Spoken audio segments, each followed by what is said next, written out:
Tips mudah untuk angkat sofa 3 seater yang berat seorang diri.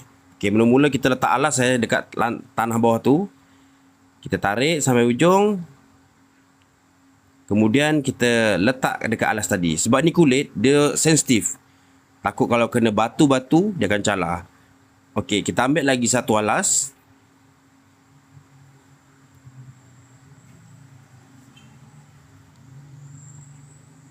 Tak kisahlah alas ni apa-apa, lagi elok kalau sepan atau tilam. Okey.